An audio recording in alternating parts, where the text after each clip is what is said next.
Hey guys, what's up? It's Sean, Autotopia LA. And today we've got, man, just a unique one. I saw this car last weekend at Cruising for a Cure, and it was a no-brainer that we had to shoot this.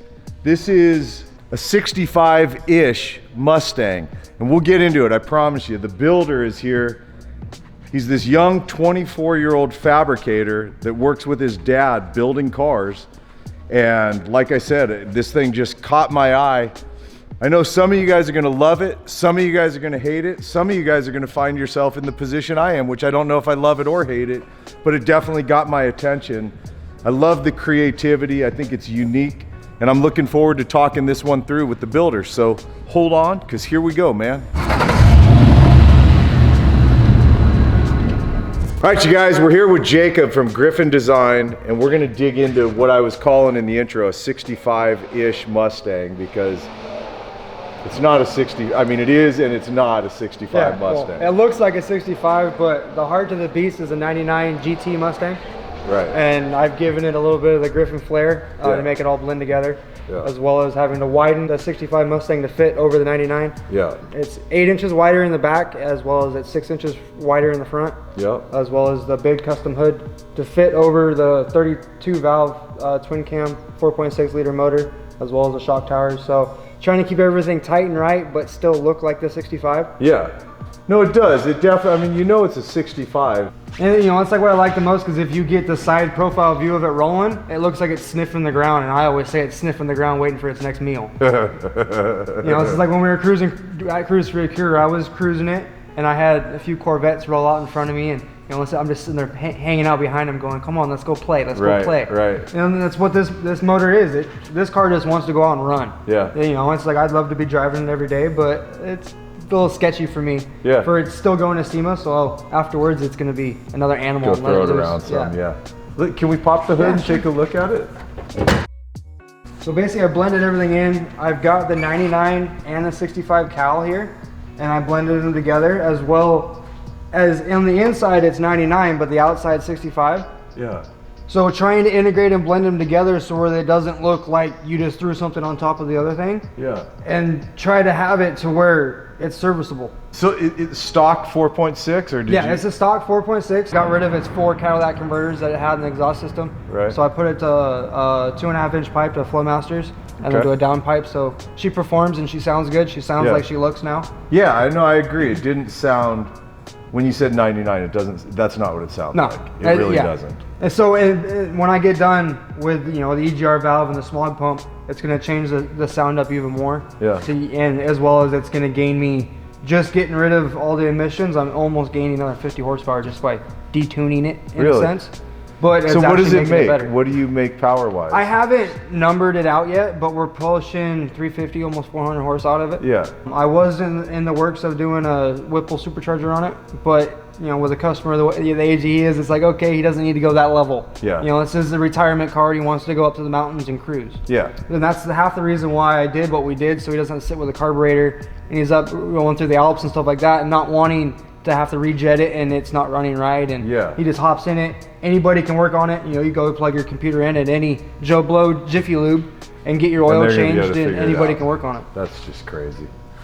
What a cool, just a cool idea, dude. I really appreciate your creativity on this one. I know part of your game right now is making a name for yourself. Yeah, I mean, I was raised to be different. I don't like to roll up to the intersection and be sitting with a 65 Mustang and the dude rolls up the same color, same stance.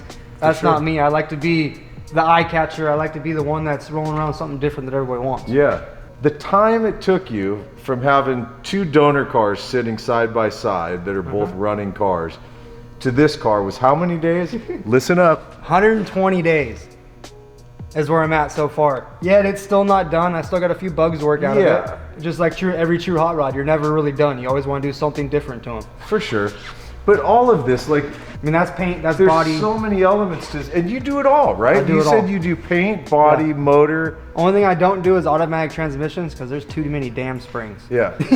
But everything else, and it's you and your dad together. Me and my dad, you know, we're basically living the dream. He's taught me everything I know, so it's it's cool to work, you know, with the best partner you can. You know, we have our hot moments, but every sure. father and son does. I'm sure. You know, we butt heads. We walk out. You know, I'll go do a hot lap or two, and then I'll come back in, and nothing happened. We don't talk about it anymore, and we get back to work. I love that, dude. I love that.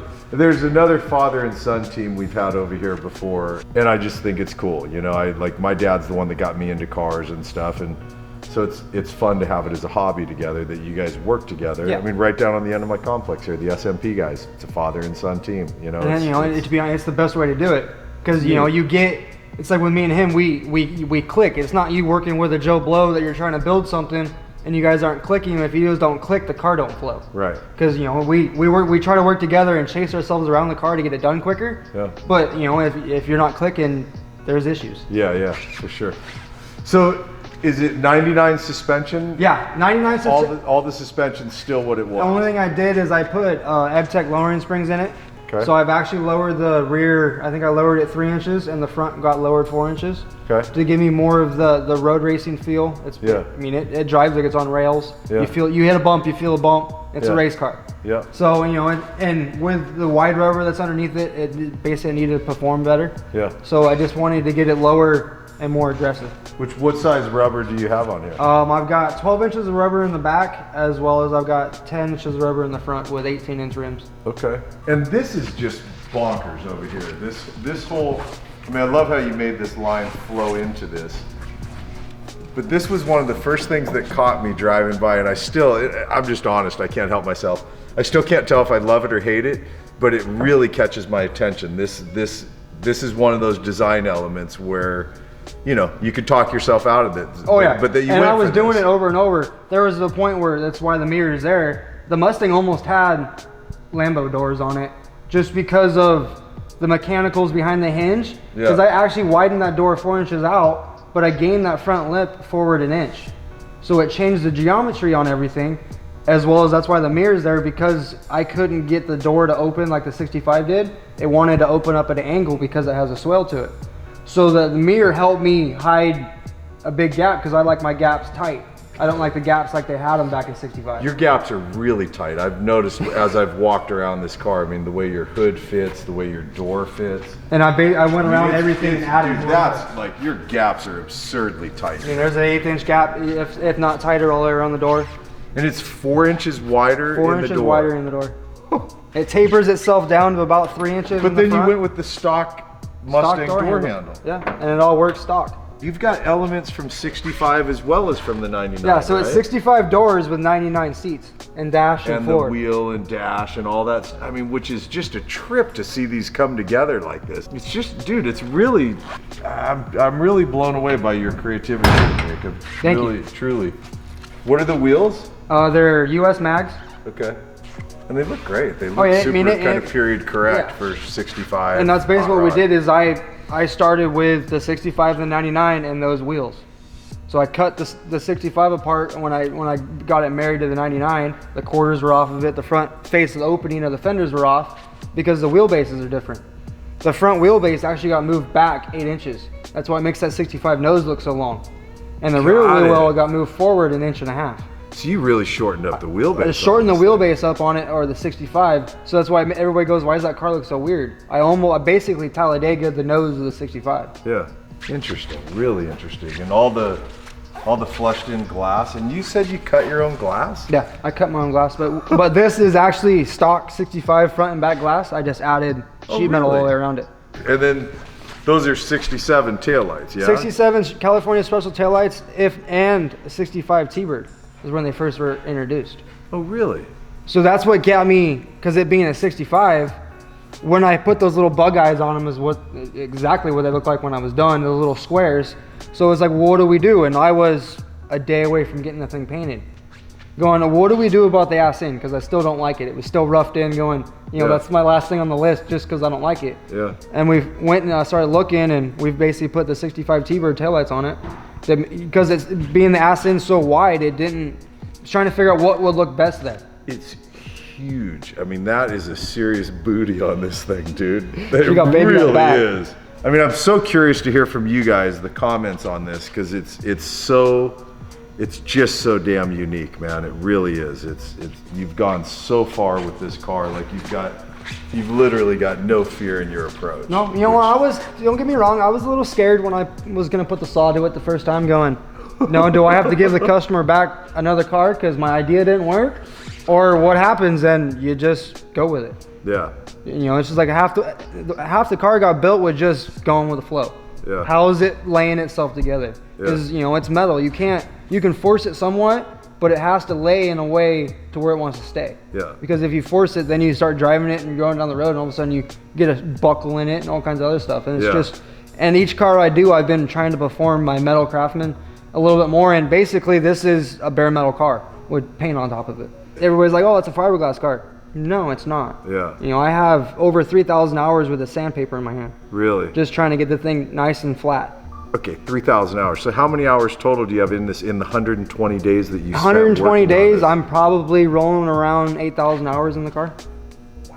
That's pushing basically roughly around 20 hours a day. No wonder you're so skinny. You don't sleep and you don't eat, right? Don't sleep. I eat, but you know, when it's monsters and cigarettes, keep me up all night. So regarding SEMA coming up, this car is going to be outside, where did you say? This is, I don't know its confirmed spot yet. I've heard word that they're going to shove it in Blue Lot, but with being an outside vehicle, I don't really have the true spot yet until I roll up and I check in on Saturday. So I'm going to get a good, one of the good spots from outside. But yeah, I'm doing this one's outside, as well as I'm building 2 cars for SEMA Battle of the Builders this year. So it's going to be a little crazy for me this year. Well, I'm curious at this point to see what it drives like. So can we go for ready? Yeah, totally. Let's go. Let's do it.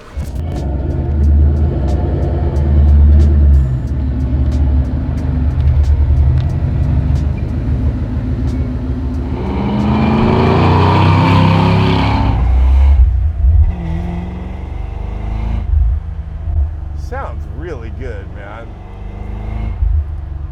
Like I said, this car is just gonna get you in trouble car.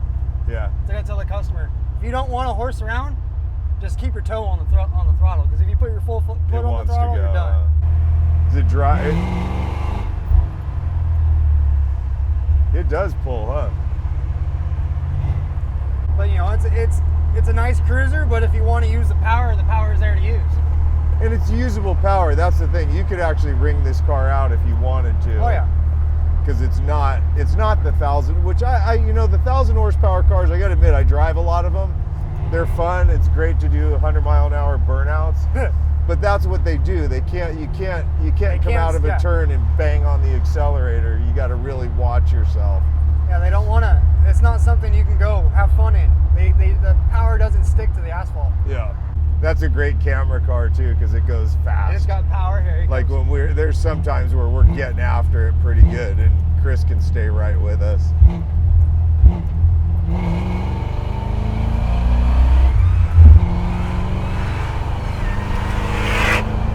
Fucking superchargers. How long you been building, dude? Graduated high school in 2012. Basically, it became my full-time job, but I've been building cars with my dad in the driveway since I was in diapers. He's got stories, you know. He used to redo big rigs and the old Mac fenders. Just got done metal finishing them, and I was watching them, and he painted them black. Well, I was taking a nap while he was painting. So when I got up from my nap, I went in the garage and wanted to act like Dad and put a hammer in my hand on his freshly painted fenders. That's awesome.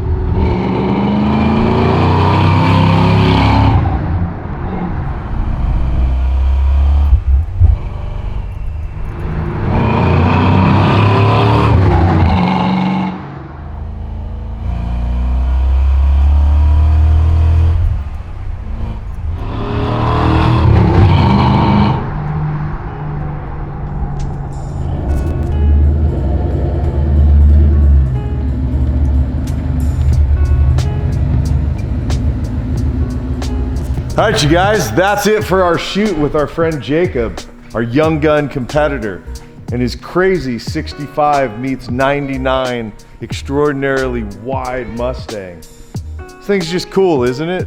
I can't wait to hear some of the comments on this, because I know some of you guys are gonna love it, some of you guys are gonna hate it, and I totally look forward to hearing the comments. Truth is, I really dig it, and I love this kid's creativity. I love that he's got the for lack of better words, that he's just got the balls to go for it, man. He's got a no fear approach, and I think it's really cool. So that's it for our shoot of this wonderful Mustang. As always, thanks for hanging and watching and supporting what we do. I truly do appreciate it, and I will see you in the next episode. All right, man. Later.